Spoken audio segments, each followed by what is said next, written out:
The first time the cameras were switched on, the mansion felt like it was holding its breath. Sunlight spilled through tall glass windows, bright and unforgiving, illuminating every polished surface as if the house itself were watching. Outside, birds sang and the city moved on in ordinary daytime rhythm, but inside those walls, a quiet storm was forming, one born from suspicion, fear, and a wounded heart that had forgotten how to trust. Before the story truly unfolds, if you believe in kindness, second chances, and the idea that people are more than what they appear to be, please take a moment to like this video, comment your thoughts, share it with someone who needs hope today, and subscribe to our channel, Kindness Journal. Your support helps keep stories like this alive. R.I.'s Holloway had everything money could buy. At 42, he was a self-made millionaire who had turned a small logistics startup into a global empire. His days were filled with daylight meetings, glass boardrooms, and headlines praising his discipline and intelligence. Yet every afternoon, when he returned to his sprawling mansion on the edge of the city, the silence felt heavier than any boardroom pressure. His wife had passed away years earlier after a sudden illness, leaving him alone to raise their 6-year-old son, Ryan. Since then, R.I.'s had learned to trust spreadsheets more than people, and numbers more than emotions. Loss had carved a permanent caution into him. When Ryan began struggling at school and coming home unusually quiet, R.I.'s blamed himself. He hired a nanny to help balance work and parenting, someone who could bring warmth into the bright but emotionally cold house. That was how Safiya Noor entered their lives. She was 26, modestly dressed, with calm eyes that seemed older than her age. She spoke gently, worked during the day only, and always arrived before noon when the sunlight filled the home.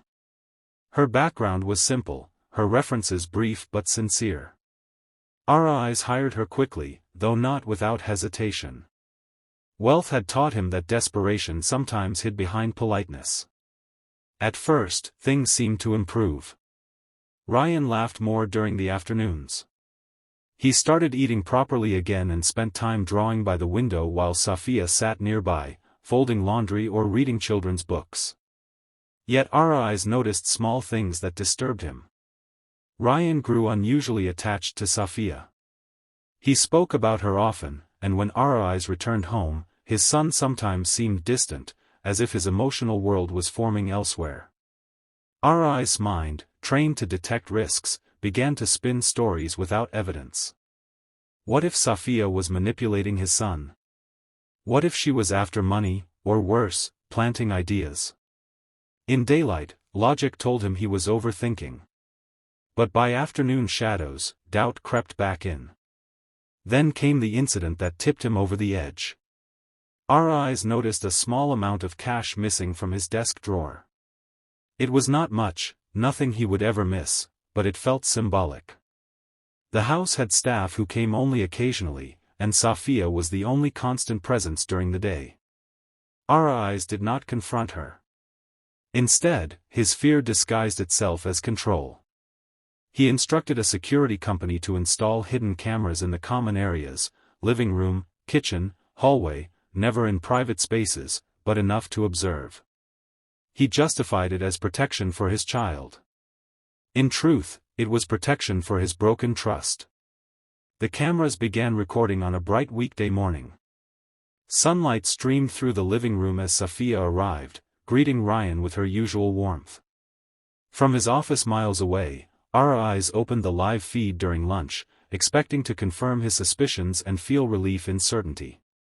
What he saw instead unsettled him in ways he could not explain. The footage showed Safiya moving through the house with quiet purpose. She cleaned gently, never rushing, as if the house were fragile. She prepared simple meals, often adding small details like cutting fruit into playful shapes. When Ryan struggled with his homework, she sat beside him patiently, not correcting him harshly but guiding his hand slowly until he understood. There was no manipulation, no secrecy. Only care. R.I.'s watched, confused by the calm unfolding before him. Days passed, and R.I.'s kept watching. The cameras captured daytime moments that no one else ever saw.